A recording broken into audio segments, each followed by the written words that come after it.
Hello दोस्तों, आज की बिजनेस स्टडीज लर्निंग सीरीज में मैं आपको लेके आया हूं business studies part 2 last chapter consumer protection. Yes, 2 to 5 marks की वेटेज रखता है कंज्यूमर प्रोटेक्शन और बहुत ही शॉर्ट वीडियो, बहुत ही शॉर्ट ड्यूरेशन में हम इसको खत्म कर देंगे। और इस चैप्टर की वीडियोस के जो लिंक है आपको देखने के बाद इसको नोट्स में आपको समरी में दे दूंगा, डिस्क्रिप्शन में दे दूंगा, वहां से आप इसको डाउनलोड कर सकते हैं। और इस चैप्टर को फिनिश होने के बाद जैसा कि मैंने प्रॉमिस किया था आपसे कि मैं पूरी एक लर्निंग सीरीज लाऊंगा जिसमें हम केस स्टडीज कवर करेंगे। तो अभी मेरा टारगेट एक इस वीडियो के बाद खत्म हो गया है, वो है हमारा चैप्टर रिवीजन और इसके बाद I will start your case study revision. तो आइए फिनिश करते हैं लास्ट चैप्टर कंज्यूमर प्रोटेक्शन। चलिए, आज का टॉपिक है हमारा सबसे छोटा टॉपिक आपके पूरे क्लास 12 बिजनेस स्टडीज का last chapter, that is consumer protection. Sir कितनी वेटेज है इसकी? मैक्सिमम 5 नंबर का आ सकता है, मिनिमम 2 नंबर का आएगा ही आएगा। और जो इंपॉर्टेंट है मैं चैप्टर में ही बता दूंगा, ठीक है। चलिए, तो क्या शुरू कर रहे हैं हम लोग? Consumer protection chapter is consumer protection chapter number 12। आइए सबसे पहले विदाउट वेस्टिंग टाइम पहले ये पढ़ते हैं कि सर कंज्यूमर है कौन और हमारे पास क्या राइट्स है। देखिए क्या लिखा हुआ है, कंज्यूमर कौन है? Consumer is a person who buy any goods, hire और avail any service for consideration. Consideration का मतलब होता है कुछ भी रिटर्न में। जैसे आप स्टूडेंट मेरे क्या हो? कंज्यूमर हो, है ना। या कहीं भी आप कोई गुड्स खरीदते हो, सर्विस खरीदते हो, तो आप क्या बन जाते हो? कंज्यूमर। जब आप इकोनॉमिक्स पढ़ते हो ना बच्चों, तो वहां पे कंज्यूमर और कस्टमर को अलग अलग मानते हैं। इकोनॉमिक्स कहती है कंज्यूमर वो है जो अल्टीमेट गुड्स को खरीद के कंज्यूम करेगा। कस्टमर कोई भी हो सकता है, चाहे वो कंज्यूम करे या फर्दर सेल करे, ठीक है। तो लेकिन यहाँ पे नॉर्मल सिनेरियो में हम कंज्यूमर ही बोलते हैं। तो कंज्यूमर समझ में आ गया कौन है। अब एक क्वेश्चन आता है हमारे पास कि जो कंज्यूमर कोर्ट की हम बातें कर रहे हैं, जो आप पढ़ रहे हो कंज्यूमर कोर्ट, तो कंज्यूमर फॉरम एक्ट में शिकायतें कौन कौन कर सकता है? यानी हु कैन फाइल, क्वेश्चन क्या है? Who can file complain again consumer protection act 1986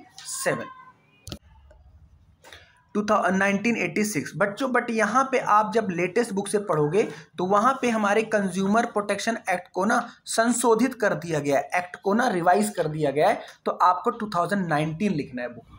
2019 में कंज्यूमर एक्ट को क्या किया गया है? अमेंड किया गया है, ठीक है। तो हमारा क्वेश्चन क्या था? कौन कौन कंप्लेन फाइल कर सकता है? तो देखो, कंज्यूमर खुद कर सकता है, पहला क्या होगा? कंज्यूमर। दूसरा कौन कर सकता है? Registered consumer association. एसोसिएशन क्या होती है? ग्रुप ऑफ पीपल को हम एसोसिएशन बोलते हैं। चलो क्या बना लेते हैं? अपना ग्रुप बना लेते हैं। जैसे RWA क्या होता है? लोगों की गली का एक ग्रुप, ठीक है ना, RWA। ऐसे ही सेंट्रल गवर्नमेंट, स्टेट गवर्नमेंट, मैंने लिखा हुआ है CG एंड SG। ऐसे ही वन और मोर कंज्यूमर मिलकर कर सकते हैं। या जैसे मान लीजिए कंज्यूमर रहा ही नहीं, डेथ हो गई उसकी किसी रीजन से, तो उसका लीगल हायर भी क्या कर सकता है? कंप्लेन फाइल कर सकता है, ठीक है दोस्तों। ये हमारा हो गया पहला क्वेश्चन। नेक्स्ट क्वेश्चन आता है अगेंस्ट हुम कंप्लेन कैन बी फाइल। किसके खिलाफ आप शिकायत कर सकते हो? शिकायत किस पे करोगे आप? तो देखिए पहला लिखा हुआ है सेलर के ऊपर, मैन्युफैक्चरर के ऊपर या डीलर के ऊपर, किसी के ऊपर भी आप कर सकते हो जो डिफेक्ट के लिए कौन है? जिम्मेदार, ठीक है। दूसरा provider of services if they are deficient in manner. जैसे मैं आपको कोचिंग दे रहा हूं तो मैं कौन हुआ? प्रोवाइडर ऑफ सर्विस हुआ। तो आप मेरे खिलाफ एक्शन कर ले सकते हो अगर मैं आपको गलत पढ़ा रहा हूं या सही नहीं पढ़ा रहा हूं या जो भी पढ़ा रहा हूं वो डिफॉल्ट निकला, तो आप मेरे अगेंस्ट एक्शन ले सकते हो कोर्ट ऑफ लॉ में, ठीक है। तो इन दो तरीके से आप अपना केस फाइल कर सकते हो। अब क्वेश्चन आता है कि सर अगर मैं कोर्ट में जाऊंगा तो कोर्ट मुझे क्या क्या रिलीफ दिलवाएगा? कोर्ट से मैं क्या उम्मीद करूं? तो ये इसका एक कोड अभी मैं बताऊंगा याद करने का, 3RC। क्या कोड है इसका? 3RC। कोड आपको क्या दिलवाएगा? 3RC। देखो 3 बार R 1 बार C। तो क्या करेगा? कोड बोलेगा remove the defect in the goods. Code बोलेगा उस कंपनी को भैया ये आपके प्रोडक्ट में शिकायत आई है तो जल्दी से हटाओ। दूसरा रिप्लेस द डिफेक्टिव प्रोडक्ट। तीसरा refund the price, pay the compensation. और C है not to offer hazards goods from the sale. तो 3RC क्या हुआ बताओ? 3R क्या क्या हो गए? रिमूव, रिप्लेस, रिफंड, और C क्या हो गया? कंपनसेशन। तो ये सारी चीजें आपको कोर्ट दिलवाएगा अगर उसको लगता है कि आपके साथ गलत हुआ है।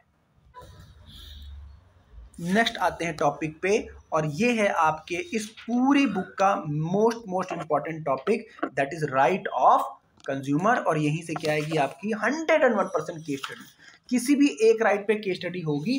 केस स्टडी में बस आपको ये चेक करना कि कौन सा राइट वायलेट हुआ है, कौन से अधिकार को हनन किया गया है कंज्यूमर के। तो कितने राइट होते हैं वन बाय वन देखते हैं, और याद रखना जितने राइट हैं वो सारे आपको पढ़ने। पहला राइट कौन सा है सर? Right to safety. ये कौन सा राइट है? देखो इसे मैंने शॉर्ट में लिखा है right to be protected against goods. Sir मैं जो चीज खरीद रहा हूँ ना, इलेक्ट्रॉनिक है या कोई भी ऐसा गैजेट है जिससे मेरे साथ क्या हो सकता है, बर्निंग की प्रॉब्लम हो सकती है या कोई इंजरी हो सकती है, तो मुझे राइट है कि मैं उसके खिलाफ उससे क्या मांगूं, एक प्रोटेक्शन मांगूं। भैया जलेगा तो नहीं, फटेगा तो नहीं, या कुछ ऐसा होगा तो आप आओगे ना ठीक करने। ये मेरा राइट टू सेफ्टी है, ठीक है ना, जिससे मुझे या मेरी लाइफ को खतरा है। नेक्स्ट बच्चों, राइट टू बी इन्फॉर्म्ड मतलब क्या है? मैंने क्या लिखा है देखो, right to have complete information about the product. अगर ये मेरे पास राइट ना होता ना, तो कोई भी कंपनी अपने लेबलिंग में डेट, मैन्युफैक्चरिंग डेट, उसका प्राइस, उसका मैन्युफैक्चरिंग डेट ये सब ना लिखती। ये मेरा राइट है, तभी उसने वहां पे लिख के दिया है, ठीक है। नेक्स्ट तीसरा राइट क्या है? देखिए तीसरा राइट हमारे पास है राइट टू चूज। मतलब कोई भी कंज्यूमर को प्रेशराइज नहीं कर सकता कि तुमको यही लेना पड़ेगा। मैं अपने पास सेल्फ शॉपिंग में जाऊंगा, जो मुझे पसंद होगा या जो मेरी नीड होगी मैं उसको खरीदूंगा। मुझे कोई बाउंड नहीं कर सकता। मुझे कौन सा ब्रांड लेना है, कितने प्राइस का लेना है, कितना लेना है, ये मेरा डिसीजन है। Next right to be heard. ये क्या है? अगर कल के दिन मेरे साथ गलत हो जाता है तो मुझे राइट है कि मैं कल कोर्ट में जाके और अपना वो 3RC मांगूंगा। 3RC क्या था बताओ? रिमूव, रिफंड, रिप्लेस और कंपनसेशन, ठीक है। नेक्स्ट दोस्तों फिफ्थ क्या कहता है? देखिए राइट टू सीक रिडर्सल। क्या है राइट टू सीक रिडर्सल का मतलब क्या होता है? Right to relieve in case of a defective goods. इसको पूरा पढ़ते हैं, अंदर क्या लिखा है देखो। The consumer has the right to get relief in case of defective goods and deficient service. The consumer protection act provide number of relief to the consumer including removal, defect. जो मैंने 3RC बताया था ना, वो यहाँ आया है actually. 3RC वाला आपका राइट यहाँ है। तो ऊपर क्या था? राइट टू बी हर्ड में क्या है? राइट टू बी हर्ड का मतलब है आपके पास कंप्लेन फाइल करने का राइट है। जैसे क्या होता है, कभी कभी हम जाते हैं ना, कभी आपने सुना होगा शिकायतें कि मैं FIR लिखवाने गया, पुलिस वालों ने मना कर दिया, या पुलिस वाले जल्दी FIR नहीं लिखते। उनके पास भी एक प्रॉब्लम है, क्योंकि फर्जी FIR भी लिख देते हैं लोग। तो FIR का मतलब आपके पास राइट है कि अगर आपके साथ गलत हुआ है तो first information report. FIR means first information आप देते हो और फिर उसको बोलते हो कल के दिन अगर कोई एक्शन लेता हूं तो मैं जिम्मेदार नहीं हूं, या आपको ये एक्शन लेना चाहिए क्योंकि आप पुलिस हो, ठीक है। ये हो गया हमारे पास। 6 राइट क्या है दोस्तों? देखिए राइट टू कंज्यूमर एजुकेशन। इसमें क्या लिखा है अंदर देखिए, the consumer has a right to acquire knowledge and be well informed consumer throughout life. he she should be made aware of his her right and relief available to him her in the product service for short time।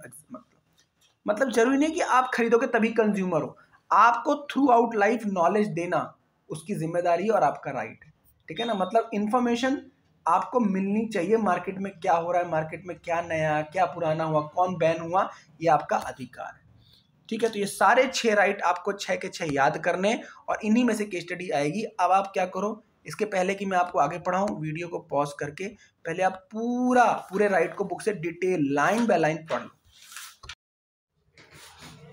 Next देखो बच्चों, अब हमारे पास आता है, ये भी important है but ये क्या है, डायरेक्ट क्वेश्चन आएगा आपके पास। क्या सर? कंज्यूमर की ड्यूटीज क्या है, रेस्पॉन्सिबिलिटीज क्या है, या ऑब्लिगेशंस क्या है। पीछे आपने राइट्स पढ़े, तो राइट आप तभी एंजॉय कर पाओगे जब अपनी ड्यूटीज को पूरा करते हो। तो आपकी ड्यूटी क्या है? कुछ तो आप ईमानदार बनो। तो पहला क्या है? Buy only standardised product. क्यों आप लोकल सामान खरीदते हो? क्यों आप बिना इथिकल प्रोडक्ट खरीदते हो? जैसे सोना लोग खरीदते हैं तो लोग कहते हैं उसमें हॉलमार्क की ज्वेलरी खरीदनी चाहिए। ऐसी कोई इलेक्ट्रॉनिक आइटम खरीदो तो ISI मार्क होना चाहिए, है ना। तो ऐसे ही हर चीज पे ना सरकार ने क्या कर रखा है, एक लाइसेंसिंग अथॉरिटी बिठा रखी है। उसी से पास प्रोडक्ट आप खरीदोगे तो आपको कोई प्रॉब्लम नहीं आएगी, ठीक है। दूसरा, रीड लेबल केयरफुली। कम से कम पढ़ के ले लिया करो, उसका पैकेज एक बार देख लिया करो। Know the risk associated with the product. जो भी चीज खरीदते हो उसका रिस्क एक बार पूछ लो, ठीक है ना। बिना उसके आप मत लो, आपका क्योंकि नॉलेज लेने का अधिकार है। आस्क का कैश मीमो। एक बार बताओ, अगर आप बिल ही नहीं खरीदोगे तो आपके पास प्रूफ क्या है? तो वारंटी गारंटी कैसे मिलेगी आपको? तो you should ask for a cash memo. File a complain. ये भी आपकी नेग्लिजेंस है कि आपके साथ गलत हुआ है और आपने एक्शन ही नहीं लिया, कल के दिन आपके साथ बड़ा अपराध हो सकता है। Be in organise form. हमेशा कैसे रहना चाहिए? ऑर्गेनाइज फॉर्म में। किसी के साथ गलत हो हंसना नहीं चाहिए, क्योंकि अगर आप टूट फूट के रहोगे, तितिर बितिर रहोगे, एक दूसरे पे हंसोगे, तो कंपनी या फ्रॉडलेंट कंपनी आपका फायदा उठाएंगी। जैसे मान लीजिए ऑनलाइन आजकल क्या फ्रॉड हो रहा है, किसी से OTP लेना और उसके पैसे निकाल लेना।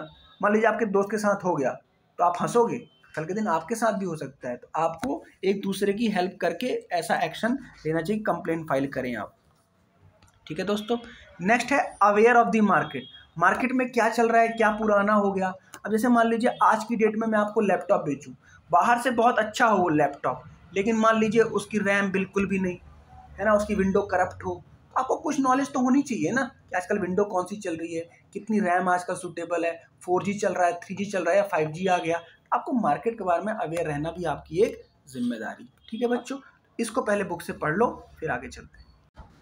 नेक्स्ट टॉपिक देखिए, ये भी बहुत इंपॉर्टेंट है, 3 टियर रिड्रेसल मशीनरी। मतलब ये क्या, एक तरीके से ना कंज्यूमर कोर्ट्स है, कंज्यूमर फोरम है, जहां पे हम अपनी शिकायतें दाखिल कर सकते हैं। तो 3 लेवल की ये बनाई गई हैं। देखिए, पहले का नाम है डिस्ट्रिक्ट फोरम, दूसरा स्टेट फोरम और तीसरा क्या है, नेशनल कमीशन। ठीक है ना, फॉरम बोल दो, कमीशन बोल दो। ठीक है, अब इसमें मैंने ना एक चार्ट फॉर्म में बना दिया है, आपकी बुक में ये अलग अलग होगा। मैंने एक चार्ट में ना आपको समराइज करके दे दिया है। पहला मैंने पॉइंट दिया है कि सेटअप कौन करता है। डिस्ट्रिक्ट फोरम को स्टेट गवर्नमेंट, SG मतलब स्टेट गवर्नमेंट, और स्टेट कमीशन को भी स्टेट गवर्नमेंट, और नेशनल कमीशन को भी कौन सेटअप करता है, सेंट्रल गवर्नमेंट सेटअप करती है। अच्छा, मेंबर में देखिए, मेंबर पहला है डिस्ट्रिक्ट फोरम में, देखिए एक प्रेसिडेंट होता है, 2 मेंबर होता है और एक का वीमन होना जरूरी है, एक महिला होगी। दूसरा मेंबर में क्या है, देखिए स्टेट कमीशन में। तो ये हमारा हुआ मेंबर्स का डिस्कशन। नेक्स्ट पॉइंट देखो, वेरी वेरी इंपॉर्टेंट।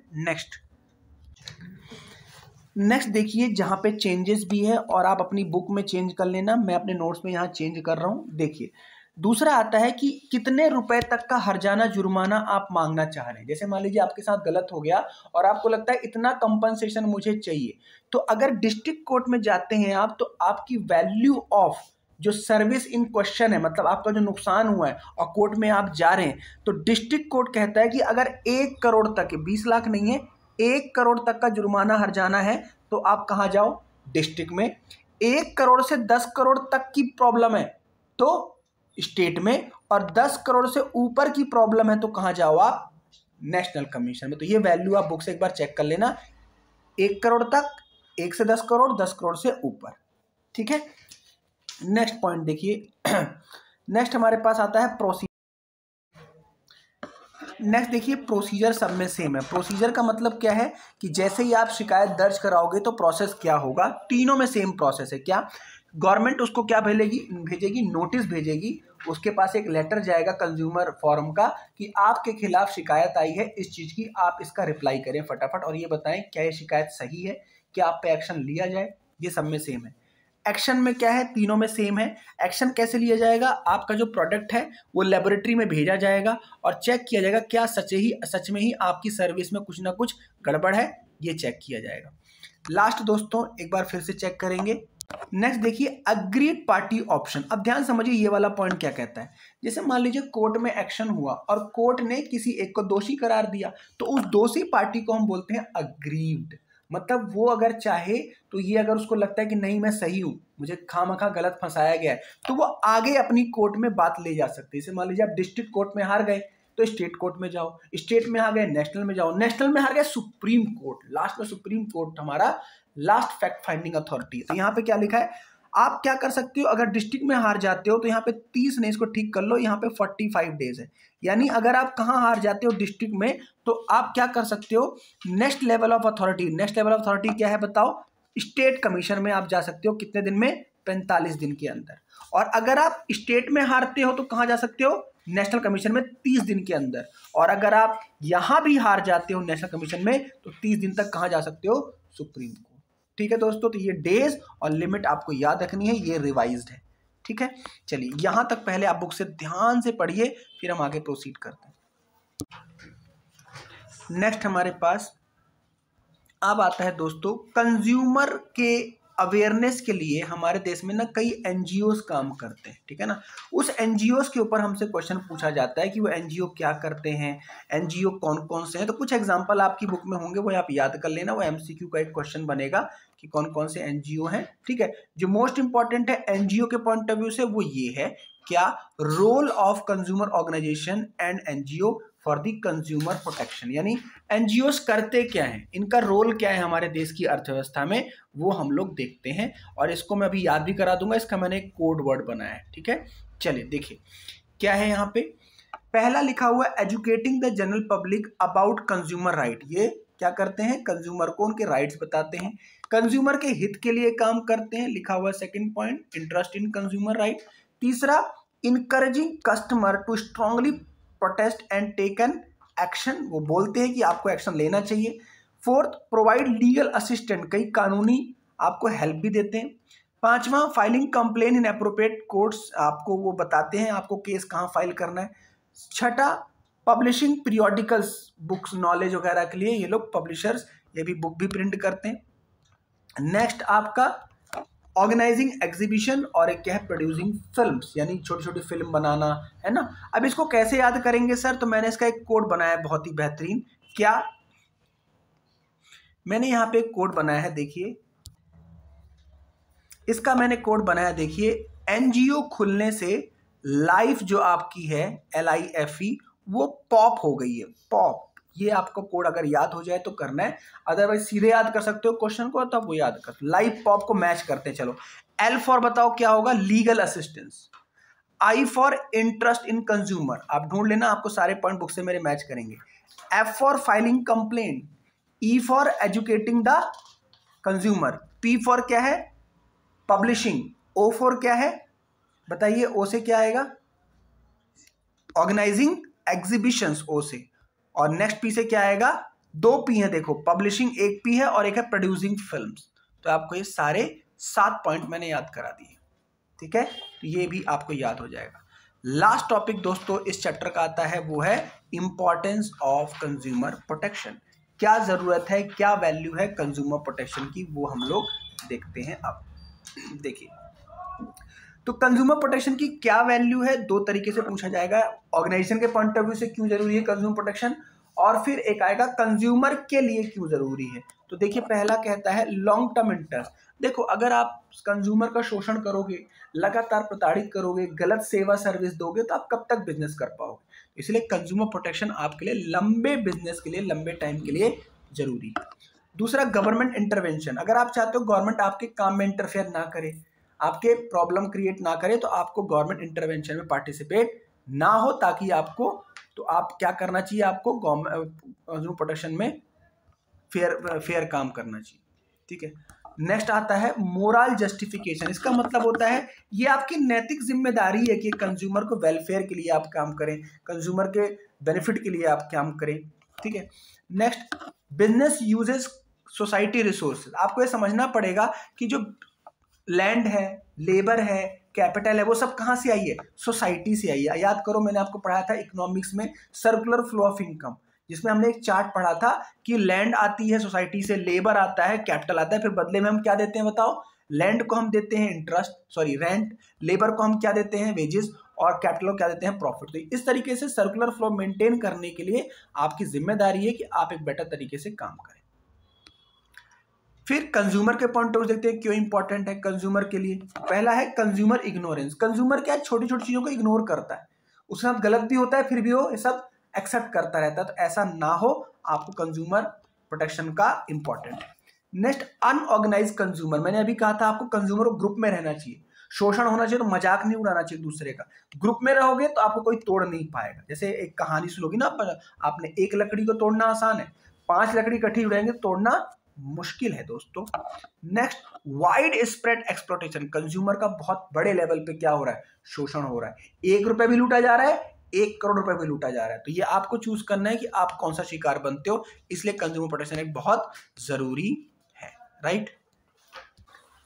तो इस तरीके से दोस्तों आपका ये भी चैप्टर खत्म हुआ, कंज्यूमर प्रोटेक्शन एक्ट। फिर से एमसीक्यूज यहाँ पे मेरे नोट्स में दिए हुए हैं, और केस स्टडी इसी चैप्टर में लिंक है, ये डिस्क्रिप्शन बॉक्स में आपको अवेलेबल करा दूंगा। मैं जो मिस्टेक थी इसमें मैं भी ठीक करके अपलोड करूंगा, वो आप डाउनलोड कर लेना। अब हमारा जो अगला टॉपिक और टारगेट होगा वो होगा चैप्टर वाइज केस स्टडीज हम करेंगे, और मैं इसी सीरीज के खत्म होने के बाद एक पूरी सीरीज निकालूंगा चैप्टर वाइज केस स्टडी, और कुछ एमसीक्यूज भी उसमें करेंगे। तो हमारा अगला टारगेट ये है। तो यहाँ पे हमने एक टारगेट अचीव कर लिया, वो है chapter all together finish, right. ऐसे ही पढ़ते रहिए, आगे बढ़ते रहिए, और जो भी डाउट है पूछते रहिए। डिस्क्रिप्शन से या वीडियो के किसी भी डिटेल से आप कॉन्टैक्ट नंबर देख सकते हैं। और keep learning, keep growing. Thank you so much. Happy new year.